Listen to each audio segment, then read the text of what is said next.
Welcome to the Artist Academy podcast, a place where we focus on the business side of art to help you attract more customers, increase profits, and ultimately live a life of creativity and financial freedom. I'm your host, Andrea Earhart, and this week's episode features Washington State-based nature artist Gianna Andrews. Gianna has figured out her niche, which is colorful nature. She's created products and takes custom commissions surrounding said niche and wrote a book on the subject to help aspiring artists learn to do the same.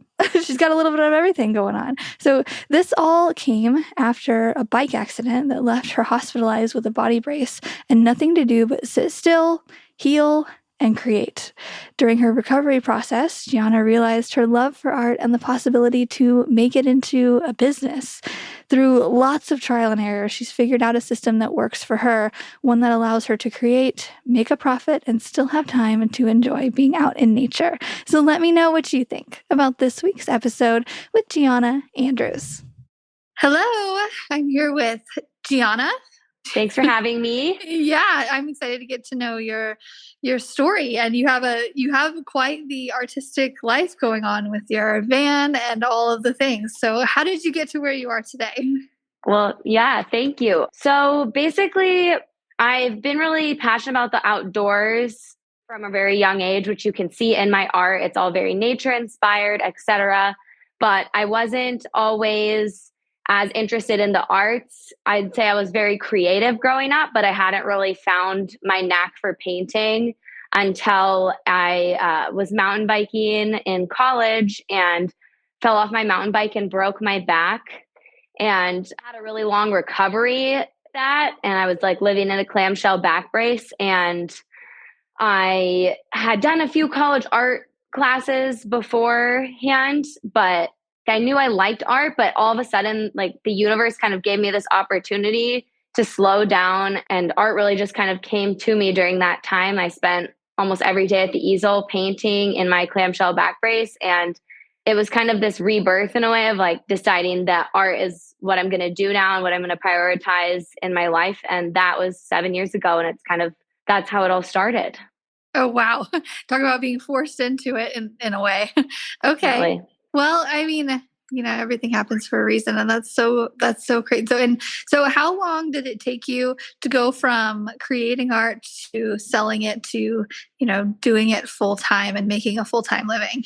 Yeah, that's a great question. So when I was mountain biking, I was riding with Rachel Pohl, who you might be familiar with, and it was actually one of our first times hanging out, and she came to the hospital with me and everything when I broke my back. And she was kind of a huge part in the inspiration of showing me that being an artist is a true career path and something you can do. It was at the beginning of her career, and she was already selling her art and had her artistic style defined, and seeing her do that inspired me. And she had seen some of my paintings, I think from like hanging in my house, and was like, you should paint, like you should create. So I took like a few years to definitely define my own style. That was something that's always been really important to me, is have my own way of doing things that was unique to me. And once I kind of graduated college, I pretty much went full time into art, but I did finish out my degree,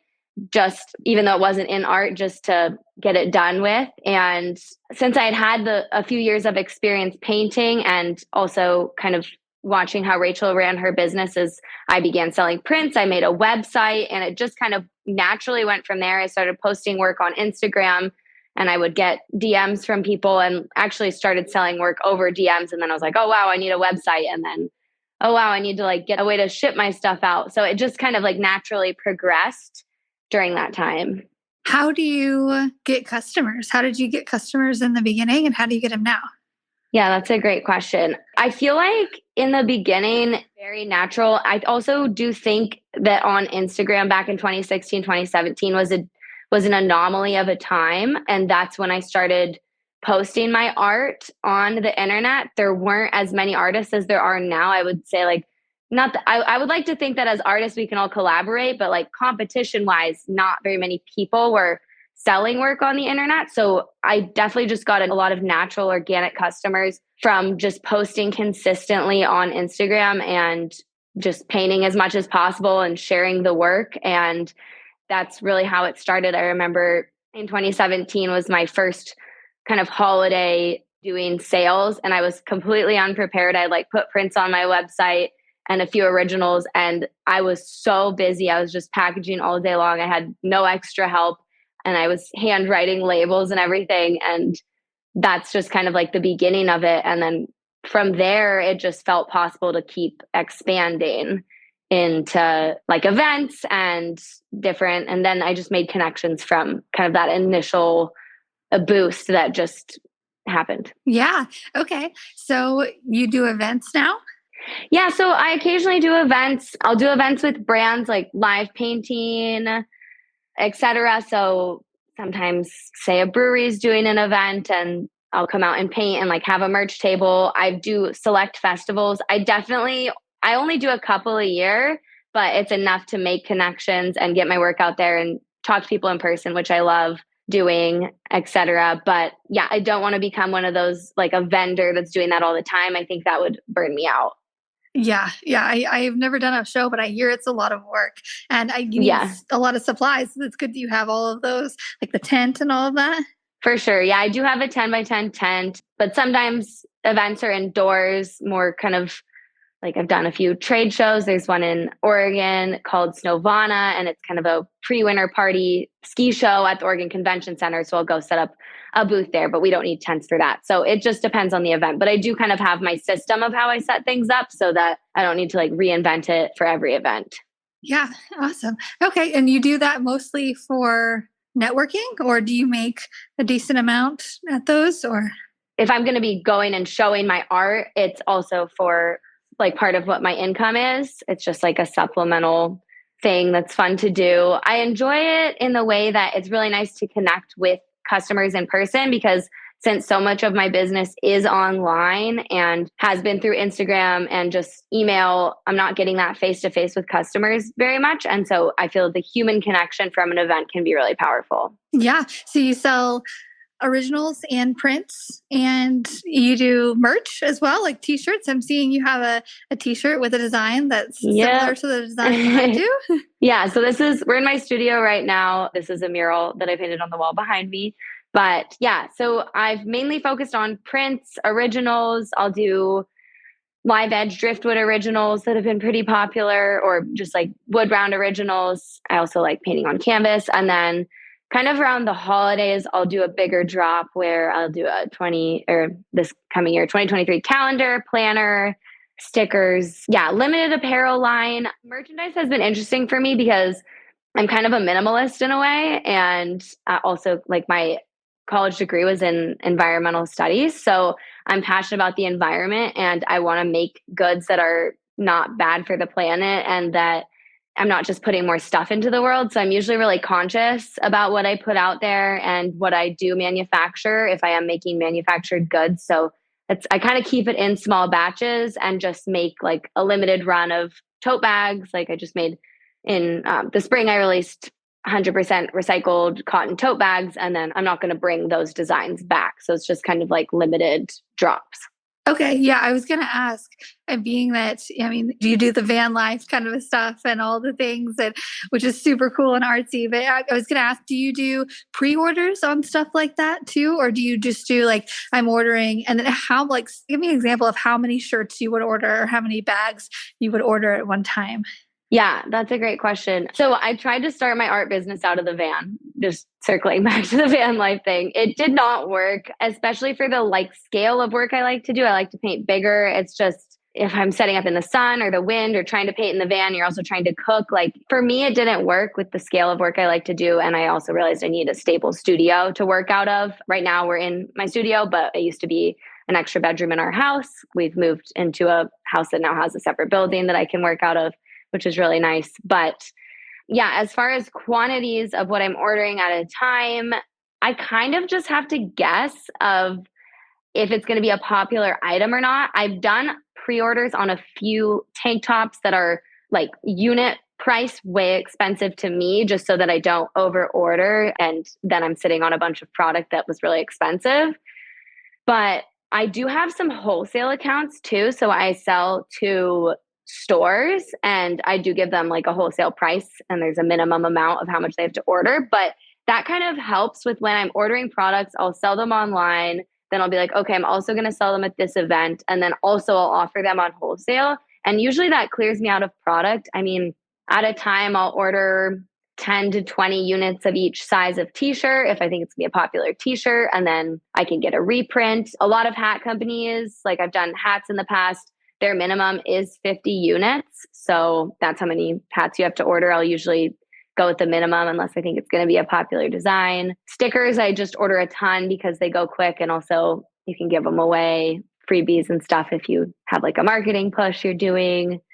Yeah. Does that answer that question? Yeah, definitely. And I can already hear the questions of people asking you, so where do you specifically get your merch from? Do you have a specific company? Have you tried out different ones? Because that's never one question that I see going around when it comes to merch. They're like, where do you order your stickers? Where do you do this? Like, where do you Yeah, for sure. Sticker Mule for stickers. I've switched to Sticker Beat. They're an awesome company based out of Canada. I'd definitely recommend them. So stickerbeat.com, I think that is. And yeah, it's just the waterproof, durable stickers. As far as apparel goes, I'm working with local printmaker right now that so all this is printed in Port Angeles, the town that I live in and on the Olympic Peninsula in Washington. I like that aspect of having it be local. My prints are also made local, so it's not a big company making them. It's a fine art photographer who photographs for me and makes my prints, and they're really great quality. I like the quality control that can go into like smaller batch production. And then I've worked with a few like medium scale printers that print in the US. I haven't done any overseas printing other than hats because it's really hard to get hats manufactured in the States. I think there are a few options I'm looking into for this coming season, but there's like a lot of third party manufacturers that help you order, but then they actually have their own manufacturing connections and they just are like kind of the middle people behind that.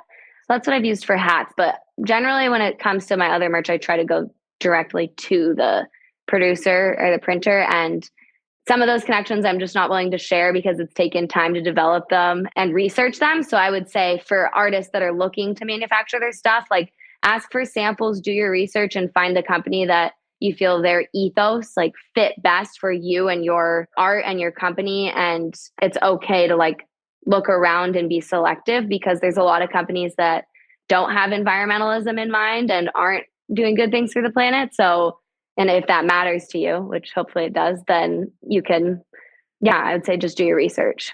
Yeah. So what makes up your typical work day? What keeps you busy throughout the day? Like, do you have a 9 to 5 typically, or do you work around the clock? Like what, I'm always curious of what everybody's schedule is. Yeah, my schedule's really developed throughout the years. I've been full-time for the last 5 years in my art. And I think I used to have kind of no boundaries with my work. So I would work all the time, even when my like partner, boyfriend, and I would be away on a vacation for the weekend. I'd bring my work with me and be like emailing. And I think I've burned myself out several times just working that much. So I feel like now what's nice is I'm finally getting a work-life balance that is a bit more sustainable for long term. Because I think when you're starting out as an artist, there's a lot to do and there's a lot of different hats to wear. So it kind of makes sense that you are going to have to be pushing it and working that much. But I don't know about you, but for me, like I need to have rest and I need to just have fun and unplug. So my typical day, yeah, I typically work Monday through Friday because that's kind of when people are emailing and business is getting done. Right now, my business is at a bit of a pinch point where I feel that I starting to hire on a virtual team to take care of more of the administrative kind of back end stuff. And I'm training a new person on doing the packaging and inventory in-house. So generally I like to spend a few hours in the morning on just like emails, getting caught up of everything. And then the afternoon would be my creativity time, whether I'm designing products or physically painting. And my morning brain is better at like logistics and getting things done. And then afternoon, I like to check out and paint. And then Maybe I'll paint on the weekends, but I try not to do the business side on the weekends. Yeah. So you're in the middle of, are you writing a book right now or is it finished?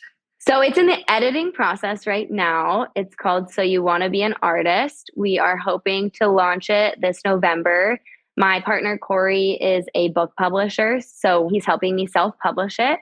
And I'm really excited about it. It's actually, the manuscript is sitting right here, so that's exciting. But it's kind of a handbook for artists looking to get started in a career in art, or even someone that maybe used to have a creative practice and is interested in being an artist but doesn't really know how to integrate that into their life. So it kind of runs through everything from developing your own creative, unique style and how to kind of focus in on yourself and drown out the noise that, if you're on Pinterest or Instagram or TikTok or whatever, like there's so much art out there, which is amazing. But also, I feel like in order for us to get clear on our own personal style, we need to tap in with ourselves and kind of stop the outside stimulus in order to see what our souls want to create. So everything from that. And then we also transition into like becoming your own boss, what it's like to be a working artist, and how to set up your daily schedule, and then different income streams and the pros and cons of these different income streams, and then finishing with marketing and social media and the different ways to market your product to the world. Awesome. So you mentioned in the beginning that it's really about like finding your style kind of a thing, or finding what you want to do. How did you find that for yourself? So you're into the outdoors, so you naturally gravitated toward that. But how did you kind of block out that noise and be like, I want to do merch, I want to do these things? Yeah, that's a great question. For myself, I think I started in some college art classes where we were instructed to look at other artists' work, kind of more like renowned historical artists, and use those images within, like, for references for our own pieces, but like almost combined them.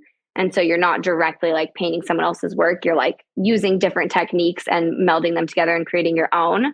So I feel like foundationally for my technique, that was really amazing. And then once I had practiced, kind of tried to stop looking at what everyone else was doing around me and just take time and space for myself to focus in on my own creativity. So like basically just from conceptualization of a painting, can I turn off my phone? Can I put away distractions, or, just turn on some good music and really just take the time for myself to hone in on what is top of mind and being wanted to, like, what wants to be created.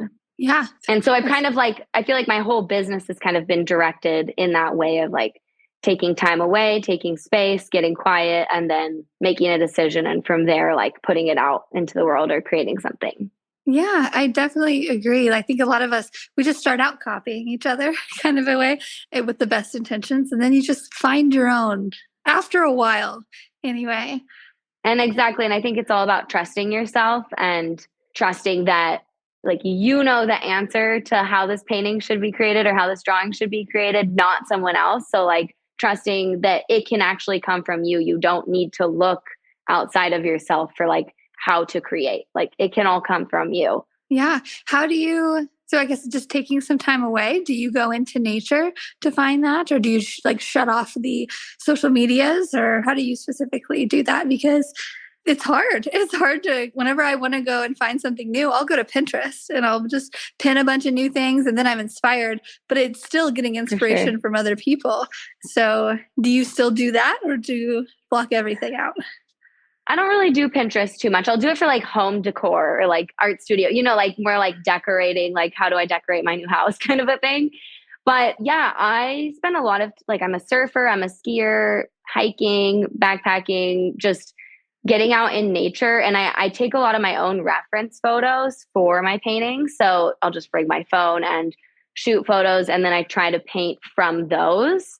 And that can really help and be a great way to be looking. It's like, I shot this image when I was in this place, I had this feeling. Now I want to come back to the studio and like paint that experience. And I have that photo to reference from. So I do that a lot. And I think surfing's been, I've just gotten into that much more in the last few years. So just being out at the beach and being in tune with the ocean, like that's a lot where my inspiration comes from lately. Yeah. I love it. Well, you're living the life. You're doing the thing. And Thank you. yeah. Yeah. So you're hiring people now. How is that going? Tell me about that, because I've hired a virtual assistant and a podcast editor and all the things, and kind of had people help in the studio every once in a while. And it's a whole other thing. So how are you It finding these is. people to help, and how are you training them? Any tips for that? Yeah, it is a whole other thing. I think for me, it's gotten to the point where there's just things that I literally don't have energy to do anymore, like packaging my prints, because all my prints are printed locally, like I said. So then they need to be trimmed down, put into a cardboard sleeve, and they're sealed with like a plastic bag. So a crystal clear bag, things like that, that I just can't do in house anymore. I had like a high school intern working for me for a while, and that was fun. But yeah, I think now just kind of wanting a real employee and moving into more professional space. So I enjoy having other people around to help, and it's definitely a good sign when it gets too big for you to handle. But it also can be really hard to let go of those tasks and trust someone else to do that when it's for you too. Like it's something you've created all by yourself. So then to like give this piece of it away to someone else is an amazing feeling, to get help and receive help. But then it's also, you have to trust that person. It's tricky, but I just can't do it all. I'm just at the point where I just cannot do it all anymore and like have a work-life balance. So that's why I'm trying to expand. Yeah, definitely. Can we talk about pricing? How you price things, and just, I guess, how did you start? Do you do by project? Do you do by time? Like, say I'm going to order something from you and it's something pretty standard that you typically get. How do you tell me what price it is based on detail, or like walk me through your customer experience process, basically? For sure. Yeah, I actually even have a chapter I talk about this in my book as well. And we start out with your relationship with money, because I see that you've also talked about this in your career as well. It's like something I feel like it's awesome to just be open about, because the more we can share with each other, the more we can like help each other out. So yeah, I think when you're running a business, the way that you maybe think about money was like a huge step for me. So I remember the first time I had to order bulk packaging supplies, because I kept going to the post office and buying a single mailer every time I was like sending out a print, and how that was, I was spending a lot more money per unit. So if I had just bought the package of mailers that was 100 mailers for $150, it would have been $1.50 a mailer, not $3. But like the comprehension in my brain of spending $300 online for shipping supplies seemed insane. So I think like it comes down to, you have to spend money to make money. And as far as like pricing for merchandise, a lot of it is a markup based on how much did it cost me to make, and then how much did, like, am I selling it at wholesale? Because if I'm going to sell it at wholesale, I have to do more than a 50% markup, right? So if this t-shirt costs me $7, I can't charge like the wholesaler $7 and then charge 14 for it, like at a retail price, because then I'm not making any money. So factoring in like, yeah, where is this product going to be sold? And so I usually multiply by 3. So this is a $28 t-shirt. I think it cost me like $9 to make. Is that math correct? Something like that. $8. Yeah. $9 to make. That's about right. $27, $28. So multiply by 3 for merch. And then as far as art and originals, it's a whole different story. That's like, to me, those are two different things, like merchandise and then my like original pieces. And then also signed prints, I kind of categorize as original pieces as well. It's more about like, especially for originals, how did it make me feel? And do I feel like, what number would make me feel okay letting this go? And I know that might not be what most businessmen or people might tell you, like how to price, but it just, when it's your personal art, it is already such a personal experience that I really think like a number that would make you feel good, for if it's a service for a mural, or if social media campaign, like a sponsored post, or if it's, yeah, this original painting that you poured hours into of work, and also just like dedication and love, then yeah, I just price it on how I feel. Yeah. Oh, I love that you gave us a number too, like ×3 for merch. That just helps people be like, okay, they can change that if they want. They could do, ×2.5 or ×4 or whatever. But it's just like, it just gives you something like a hard number to relate to. So thank you for giving us that. For sure. And I could say like further, like my originals, how it makes me feel, but the smaller ones, 1,000, and then it goes up from there. So like a bigger piece that I spend a lot of time on, I'm obviously love it a lot probably. So it might be more like 5,000, or that's kind of like the ballpark. So 1,000 to 5,000. I try not to charge under 1,000 for an original unless it was a really small, simple piece. Yeah, I agree. And I think the main question I hear a lot too for prints, people are like, how do you sell them? How do you sell prints? Do you have any suggestions, I guess, for your print process? Like how to market them? Yeah. I've actually noticed that prints do a lot better at events and in person. They are the fastest thing to sell, no matter how much cool merch I have on the table. People love flipping through a thing of prints, like a crate of prints, and picking their favorite and buying it. So at events, I found them to be really successful. In the past online, like especially when I started, I didn't have any merch other than prints and stickers. So they sold really well, and they still sell, but I don't know, maybe like doing a story or showing them in person, showing like framing one and putting it on a wall and showing what it could look like, giving your viewer or giving your customer an idea of how it might look in their space can be helpful, even if you're not doing the framing yourself, which I don't do that because that's just a whole other business that I don't have time to deal with. But presenting them in a way that's aesthetic, because the reason someone's going to buy a print is because they want to like make their home feel a certain way with your artwork. So how can you present it to them in a way that makes them be able to picture it in their home and like desire it in their home?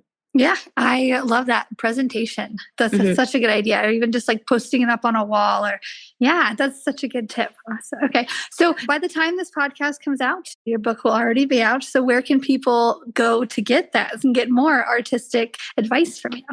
Yeah, for sure. So my website is giannaandrews.com. And my Instagram is @GiannaAndrews. My book will be available on my website as well as my fall winter line, which my website's been closed all summer. I took a break from it. So I'm excited to drop my new fall line that is coming out beginning of November. And then I think the book's also going to be available on Amazon Books. A fall line. Oh, that sounds so fancy. I love that for you. You have a fall line coming out. Oh, that's so awesome. Okay, thank you. Yeah, well, thank you for coming on and sharing your tips. And for anybody wanting more advice from Gianna, go to her website and get her book, and let's help a girl out within our artistic community. And yeah, thank you again so much. Yeah, thank you so much for having me today. It was so great to chat with you. Good luck with everything for you as well and becoming a mom. Yeah, thanks. And that's a wrap. Thanks for listening to another episode of the Artist Academy podcast. And if you like hearing interviews just like this in your ear, if they inspire you, then I want to encourage you to go download the Audible version of my new book, Mural Money. It's a condensed version of basically all of the best tips given here on the podcast from guests, plus my own words of wisdom to help you get started in any art industry, plus stories of some hard lessons learned that I have never told before. You can pick up a copy at muralmoney.com. And again, I highly recommend the Audible version. I put a lot of tender love and care to make sure the Audible was extra special. It had some extra goodness in there. And it's really for any artist, but especially those wanting to make a profit from a paintbrush. Muralmoney.com. That's it. I'll see you next week.